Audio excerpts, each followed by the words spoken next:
Hello, folks. Welcome back to the Redeemed Marriage Podcast. This is Rusty and Heather Bryant, and we're so glad to be with you again this week. We've got a fun episode for you today. Because I get to play with the buttons. If you're watching on YouTube, you're not going to be able to hear the sounds of the buttons. Buttons, but you will if you're listening on the audio. So wherever you're listening to this, hey, if we haven't reminded you in a while, make sure that you subscribe and follow so that whatever platform you listen to our podcast, you get this every week because we don't miss a week. We are very faithful to make sure that we come and join you in your car, around your house, on your run, wherever you are. We want to join you every Monday. So follow us and subscribe, however you do that. Even if it's on YouTube, make sure you go to YouTube. We've been putting some cool videos, some fun videos on there too. So, but if you're listening on YouTube or watching on YouTube, you're not going to hear the cool buttons that Heather's going to play with. You'll be fine. It's all right. You'll get the gist. So today, here's what we're going to do. We're going to take a look at some marriage advice that you might have heard from your grandparents or your parents, or maybe even you've given this marriage advice yourself to people. And maybe it's even marriage advice that you really believe. Mm-hmm. It's okay. We're not putting you down. We're not shaming you. That's right. But we're not even saying we're right. Yeah, and we don't even know which one of us believes the marriage advice. So we have taken 10... We, as in you. I have taken 10 really popular marriage advice that you may have heard along the way, and we're gonna do truth or trash. Okay. All right. So we're gonna say whether or not we agree with this or we disagree, and then we'll share why we feel that way. And we don't know. We haven't gone through this list, so we don't know if it's something that we both agree on or we both disagree on. So we'll see what happens here. All right. I'm kind of nervous. What if we disagree? Well, that's okay because because we're on a podcast, we have the opportunity to explain why we agree, and then we'll probably go, "Oh yeah, well, I see what you're saying there. I see where you're going with that." And I'll probably be the one that says, "Oh yeah, you're right," every time. Maybe so. Okay. Okay, wait. You said that you were going to say it on 3. Is it 1, 2, 3, then we say it, or 1, 2, and we say it? Yeah. Which one? Which one? We're gonna go like this. So I'll say the advice, and then we're gonna go 1, 2, 3, boom. Yeah. Okay. Truth or trash. Okay, got it. Here we go. Ready? The first one is this: never go to bed angry. I'm sure people have heard that before. All right, here we go. 1, 2, 3, trash. All right. We're having a good time. Yeah, we are. Okay, so never go to bed angry. Look, here's the thing. I know that there's people out there that religiously live by this. Well, that's because it says it in the Bible. Well, yes, it does. It says, don't let the sun go down on your wrath. On your anger, your wrath. And I do think we talk about this. A lot of times we take things in Scripture and we just put it into whatever context we feel like.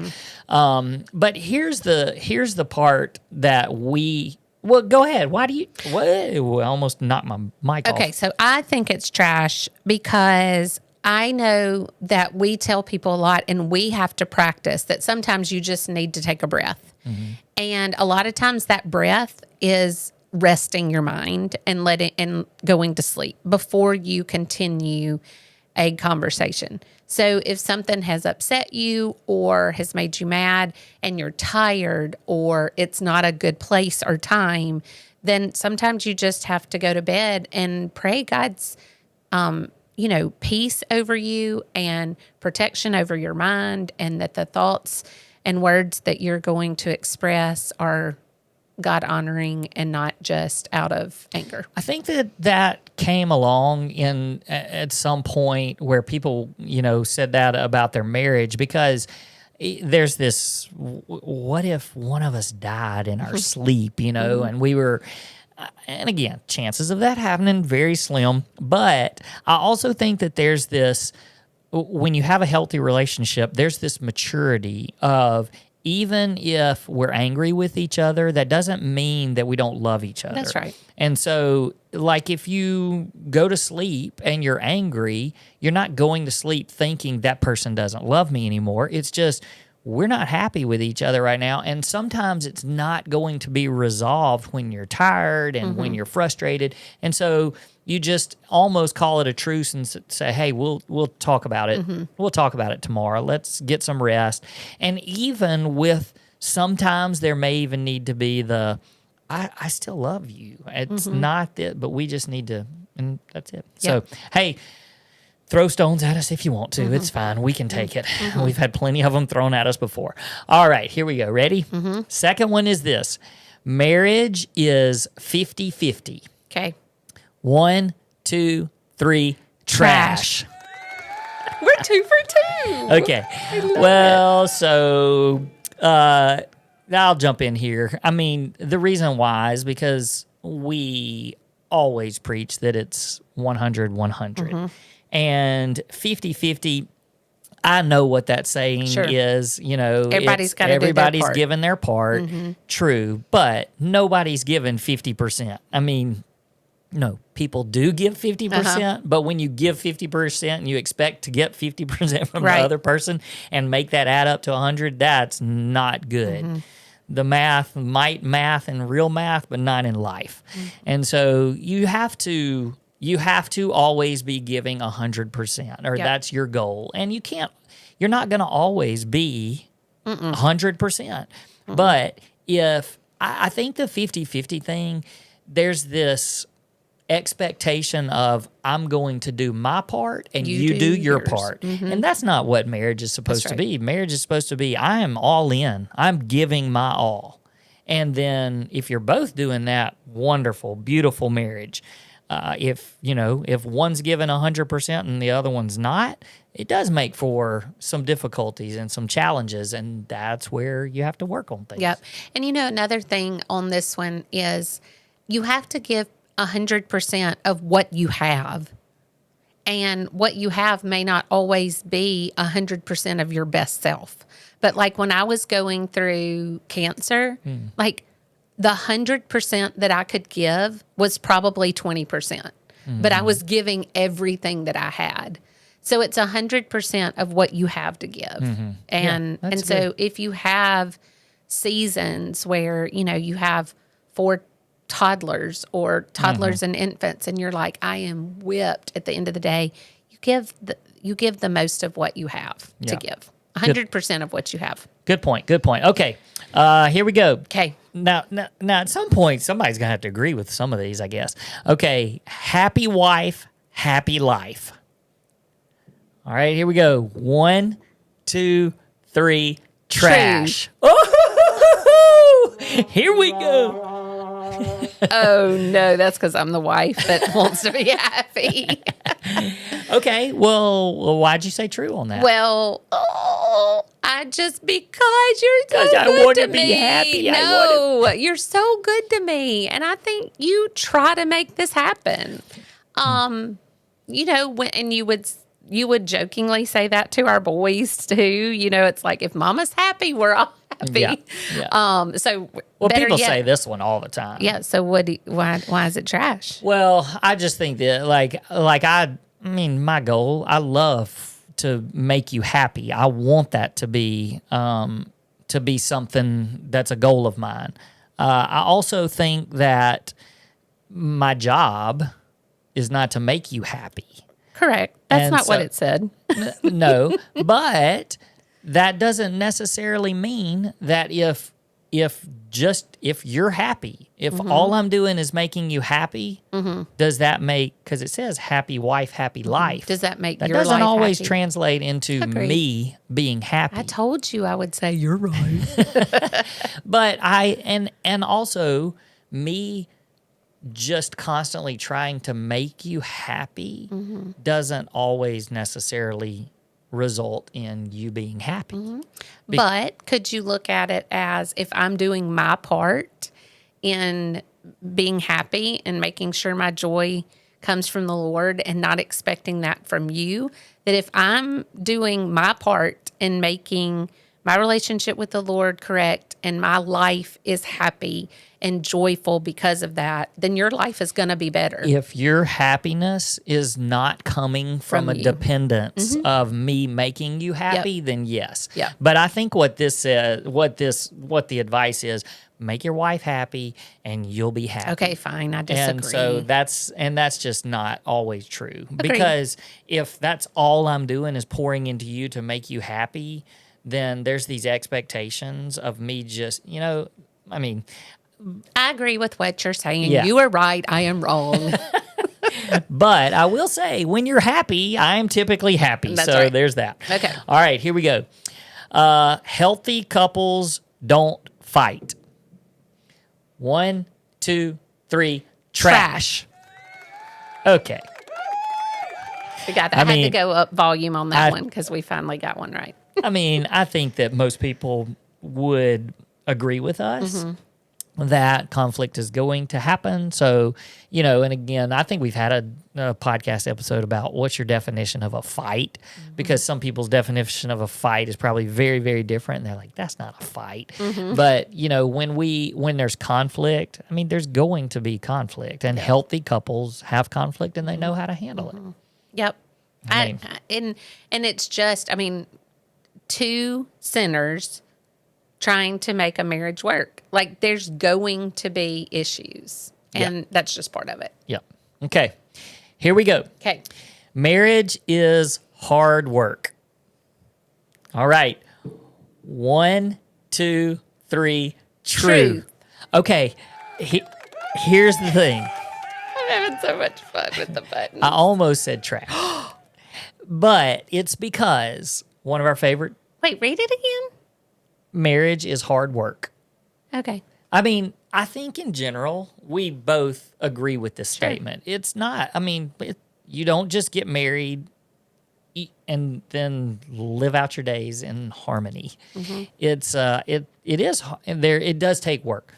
The reason why I almost said trash, but I knew you were going to say truth. And I knew I had to say truth on at least one of these, so I had to jump in there. But one of our favorite marriage communicators is Ted Cunningham. And he says, instead of saying marriage is hard work, use the phrase marriage takes intentionality. It takes, how does he say it? Don't be messing up, Ted. Sorry if you're listening. Effort, intentional effort, I think is what he says. It's something like that. But it's basically taking this, we have this negative feeling towards hard work. Especially in today's world, people don't enjoy hard work. Yeah. And so to think, oh, Lord, I'm going to get married, then I got to go into doing hard work. No, it takes intentional effort. And I think that's a better way of phrasing it. But yeah, it's not always easy. Yeah. I think the reason why I said true, and now that you said Ted Cunningham says that's wrong, I really don't want to defend it. I don't think he says it's wrong. I think he just says, let's rephrase it that's right. so that it seems a little more positive. Agreed. But what I think is, and this is probably not as hard for you, but hard work for me is denying myself. And denying myself and denying the flesh and trying to put you first. And that's hard work because that's not easy for anybody to do, I don't think. I think that some people have more of a natural bent to be able to do that. But denying your flesh is hard. And I just think it's hard work. And for a marriage to work, you have to be able to do that. So that's what I was considering hard work. Yep. Okay. Sorry, Dad. Well, we got it right together. We agreed. Right. Okay. Next one is time heals all wounds. Oh, shoot. Hold on. I don't know the answer to this one. Oh, boy. Time heals all wounds. Okay. Okay. Here we go. 1, 2, 3. Trash. Well, you put some thought into it. So what's your thinking there? Well, because I know that time helps heal all wounds. It definitely does, but it doesn't take the pain away. There's still going to be pain. I think time makes pain more manageable. And time makes pain, I think you can't, okay, this is what I believe to be true. Time makes you see the faithfulness of God. Okay. In your pain. Okay. Because I don't think that God allows there to be pain that he's not going to use for our good. And so, but it does take time for that to happen. Like in James 1:3-5, it says, consider it pure joy. Consider it joy, my brothers and sisters, whenever you face trials of many kinds, because it's helping produce your faith. But I don't think that things happen and we go, oh, this is joyful. It's painful. But over time, we can see it as God intended, or he can use it and will use it for our good and his glory. I look at it a lot like this because it says time heals all wounds. And I do believe that there are some small wounds that you can just kind of overlook and let time heal it. Just like with you think about any injury that you have, okay? You cut your finger, all right? You stump your toe. There's little things like that they just hurt for a bit, but you just kind of, you can literally not do anything about it and let them just heal on their own. But there's also wounds that are bigger than that.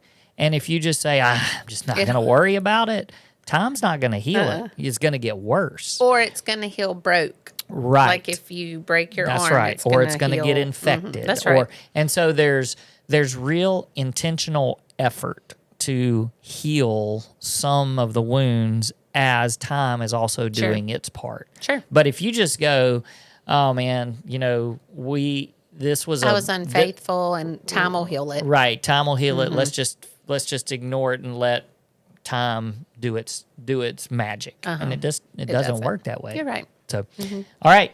Okay, here's one. Number next. Forgive and forget. 1, 2, 3. Trash. We've only missed one. Are they all trash? We said truth. Oh, yeah, we said truth. You said truth twice. Okay, so, we feel pretty strongly about this because, to be honest, it's impossible for humans to forget some things. And also, it's not healthy to forget some things. I think that there's some transgressions against you that if you forgot them, then you didn't learn anything. And so many things that we go through in life, you have to forgive, but you don't want to forget what happened because there's something there for you to learn. There's something there for the other person to learn. There's something for your relationship to learn.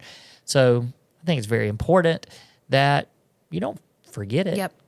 And I think the person who did in our situation, the person who did the betraying, like the betrayer, has a tendency more to want to forget because it's like, if I can just forget I ever did that, then things would be better. And then the person who was betrayed has a lot harder time forgetting.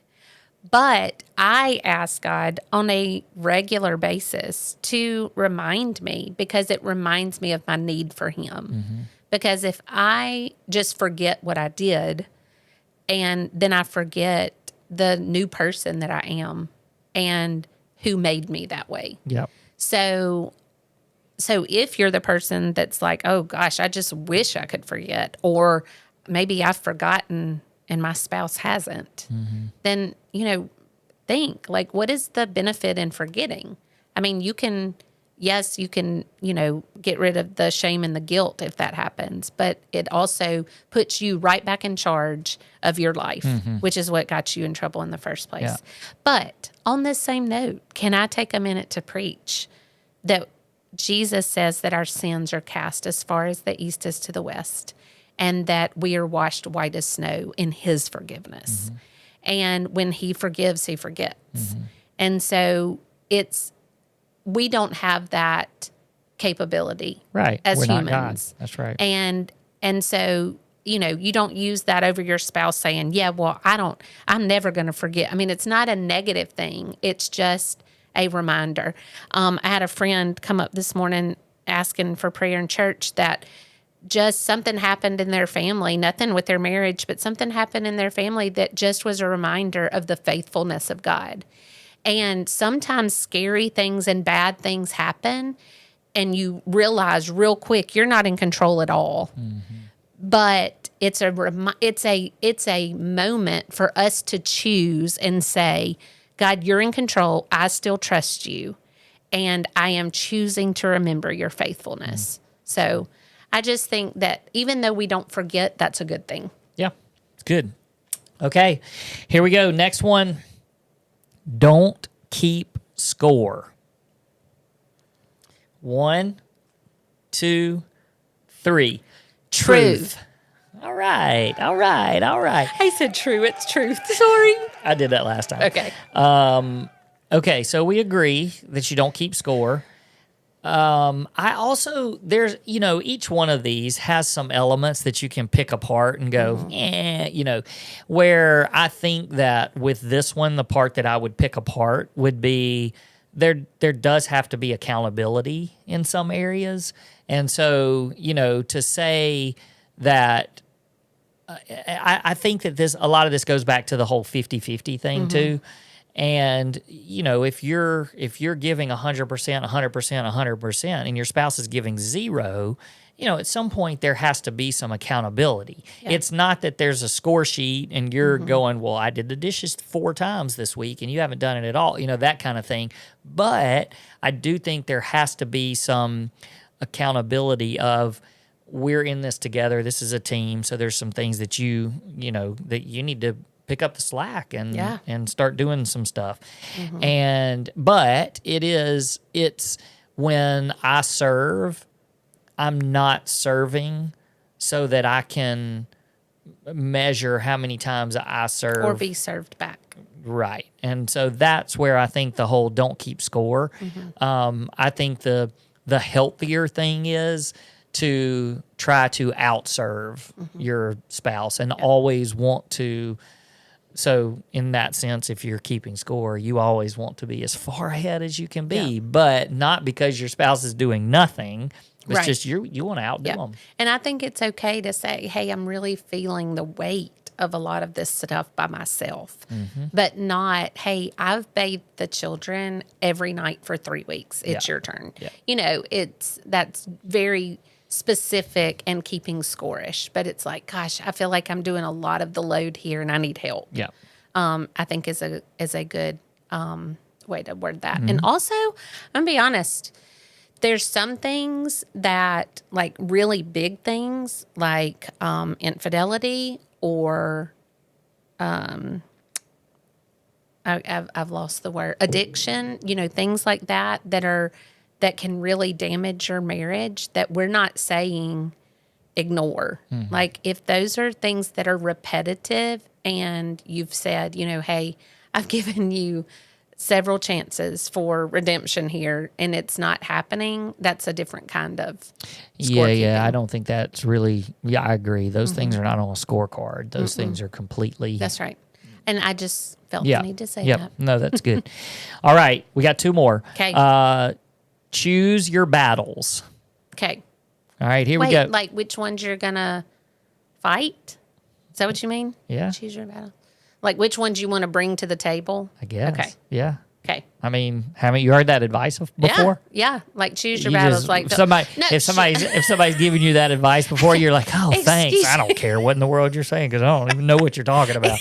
I mean, you've heard it, right? I have, but look, if I'm fixing to say truth or trash, I got to understand the question. And I haven't read these before. You've read them. Okay. You've read them. Don't be mean. Okay, hold on. What was the question? Choose your battles. Choose your battles. Okay. All right, here we go. 1, 2, 3. Truth. All right. I figured you were going to say that. Sorry. Hey. Hey. Were you going to say false? I mean, trash? No. Oh, But okay. again, there's a part of this that I can Okay. pick apart Okay, too, I because understand. I do believe that there are certainly things that you could and should and can overlook in your marriage. There's just things that there's no reason, like, we talk about being so open and honest and communicate, but there's just some stuff that you just let it go because it's not important enough to, I guess, battle over. And most of the time when you stop and think about it, you go, that's really not something that's wrong with them. That's something that's wrong with me. And I'm bringing up something that's wrong with me and I'm pointing it out in them. And so you're doing some deep thought over there. But I think the biggest thing is that where I would say this is trash is you don't overlook things that need to be addressed in your marriage. And you definitely need to be open and honest and communicate vulnerably to where you're not overlooking things that could potentially become bigger problems somewhere down the line. Yeah. But tell me, because you're just thinking. No, I'm thinking. Okay. Well, I'm just thinking about there are things that probably bother you about me. That's right. Okay, so let me jump in. This would be something that I would say would be something that you just overlook, because why would you bring something like this up? Okay, maybe a silly example, but let's just say we're doing the laundry, or you've done the laundry, and one of the shirts that I would normally hang up, you folded it. Now, I mean, could I say, hey, I usually hang this one up? Yeah, I could. Or I could just be like, why am I just... She did the laundry. She did the laundry, and just go I'm hang it up. so thankful. Or what if you fold the socks differently than I fold the socks, I'm not going to go... But that's because I could just go... Okay, let's go a little deeper. All Ready? right, here we go. Nose hair. Okay. Okay. So I could... I'm poking nose hairs back up into my nostrils. Okay. But see, what I'm saying is a shirt hanging up doesn't... I didn't say that you're supposed to overlook everything. I know. I'm just asking. Hey, easy on the podcast. Okay. So, no. I'm asking. Like, I understand. Okay. Listen. I didn't have the volume up very heavy. Okay. So, here is my question. Stop pushing the button. Okay. Here's the question. I agree with you on the folding up things, like your socks are folded wrong, or I accidentally folded a shirt you hang up. That's easy to overlook. But what if it's somebody's like, hey, you have nose hairs sticking out. I feel horrible saying that, but I'm trying to keep other people from looking at you and them saying, gosh, she doesn't love him enough to tell him to freaking cut his nose hairs or zoom them or whatever you do to him. So there are some things that are easy to overlook, but then I'm like, do I really want to do a battle over nose hairs? You see what I'm saying? Mm-hmm. And so that's all in the approach of it. I mean, it'd be the same thing as if But it feels picky when I say, hey, you might want to trim your nose hairs. I feel like that's picking. And I don't like to pick at you, but you say I do that sometimes. We're talking about picking and nose hairs not picking. and nose. Not like that. Like picking at you. Like, oh, you need a haircut, or oh, you need to do this, or, different things like that. Like sometimes that little piece right there. And then it's like, I'm just constantly picking, and I don't want to do that. But I also don't want other people to go, why doesn't she love him enough to tell him? Mm-hmm. So that's what I'm asking. We got derailed here. Is that a battle worth battling? Well, is it a battle? Okay. Like, do I I see what get... you're saying. I mean, Do I get defensive and fight you when you tell me? No, but sometimes I feel like you get defeated. Like, gosh, I have long nose hair or whatever. All right, we're about to go there. Here we go. Oh, gosh. I'm just kidding. Oh, okay. I was like, what are you going to say about me? No, but I think that that's very different than you didn't fold the towel the way I want it folded. I mean, that has nothing to do with anybody except me. Yeah, and that's my a little preference. bit of sleeping with the enemy. Yeah, and like you didn't put the dishes in the dishwasher the way that I want them to be put in there. Right. Like, well, okay, then you do it. Yeah. I mean, that's different. It's not like, oh, wait, you want my nose hairs clipped? Then clip my nose hairs. Like, you can't do that. Yeah. So there's a Yeah, there's a big. I just was trying. There's a difference. Okay, there's a difference. So pick your battles, and I don't know that the one you just picked right here on the podcast was really worth it. Maybe we should edit that part out. Okay, here we go. The next one, man, I know the answer to this one. The honeymoon phase won't last. 1, 2, 3. Truth.